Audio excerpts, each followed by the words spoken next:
Hey guys, welcome to the next tutorial of ethical hacking and penetration testing via Kali Linux. So in the previous tutorial, I taught you about these different viruses, and I told you that polymorphic virus was the most dangerous of all one, because if you have sufficient knowledge about writing a virus, then you can go ahead and do something like create one virus and program it in such a way that creates a Trojan horse, and that Trojan horse again infects the computer and it creates a virus, and that again the new virus goes ahead and changes the binary code, it creates a macro virus. So you can create one single virus that creates multiple viruses with different binary codes, and it also goes ahead and changes the binary pattern of each and every other virus, and it has multiple viruses to work in every other way. So you can go ahead and you have the polymorphic virus, you can work in a stealth way, you have the microvirus, the boot sector virus, and in short you have everything that you need.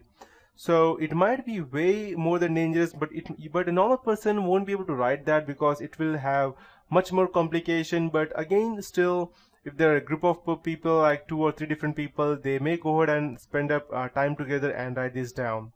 So these are different types of viruses that I have taught you till now. Now let's take a look at the most dangerous viruses of all time. And before I proceed, these are the few signs that your computer is infected.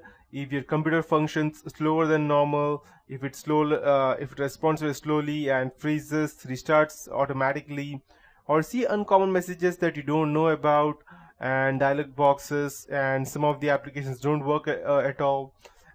These are a few examples. There are other examples which also infect only your browser, such as you may see some options in the top right corner over here stating that the browser settings have been changed. Most of the time it does if you have Windows 7 or any newer version. And other options such as every time you go ahead and open your Chrome or your Mozilla, multiple different search engines open up, such as Speedbit or Traverse or something like that, which you have not even kept as your default search engine. So when you see such things, it means that you have been affected by a computer virus.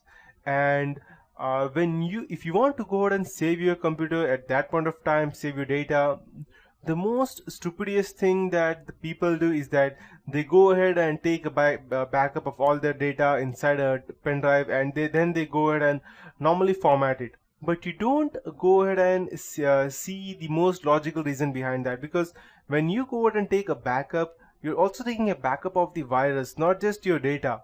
Your data has already been affected by the virus. When you go ahead and take a backup, the virus is already affected to your PC. Now it also affects your portable hard disk or your pen drive, wherever you take the backup. And then after formatting, your computer is once again normal. You go ahead and insert that pen drive, then again your computer is affected.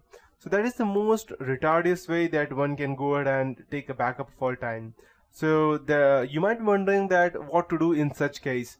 You can either go ahead and format the whole PC without taking your backup, that would be one way, or go ahead and download any antivirus so that you can scan your computer. But downloading another antivirus and then scanning a computer may be hard again, because there are some viruses which does not allow at all. Once they have infected, they does not allow at all to go ahead and download any antivirus or install any antivirus from the outside. They will not even allow the antivirus to work at all. They will automatically distort it and it won't even work. So what to do at this point of time? The best way, if you ask me, would be to go ahead and use a live USB CD. Or a live USB or a live CD of a Ubuntu or any other Linux distribution, or even a Unix would be fine. Just go ahead, insert that on one of your USB drives or your CD-ROM, and then go ahead and take a backup of each and everything. Remove that pen drive, go ahead and format your PC. And now don't go ahead and copy all of these things again to your computer, because the pen drive that you have also has the virus. So this point of time, go ahead, insert the live disk, insert a live disk or live USB, insert another pen drive, and take a look at all of these things and each and everything inside that, or what are all the things you want. Each and every folder you need to go ahead and check, and don't copy the folder at any point of time. Create a new folder in the new computer and then copy whatever you want, and then only you will be safe. So these are the few things that you can go ahead and do in order to save yourself from different other types of viruses. So yeah, after that I told you that I would be teaching you the most dangerous virus of all times. So the first half of the 70s or late 60s or early 70s, you can say, there were rabbits. Yeah, you heard me right. Rabbits cloned themselves and they occupied the system resources, slowing them down the productivity.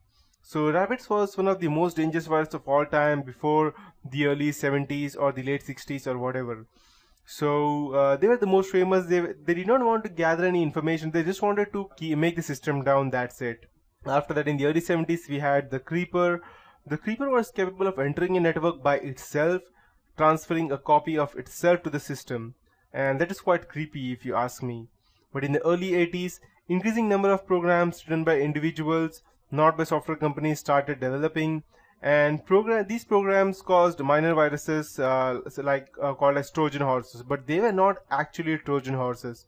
Trojan horse developed at a later point of time, and these programs do not actually work like a Trojan horse. After that, in 1986, we had brain virus, which were created by Amjad and Basit Farooq Alvi. They were spread through floppy disk and they infected the boot records and not the computer hard drives. They only affected the boot records.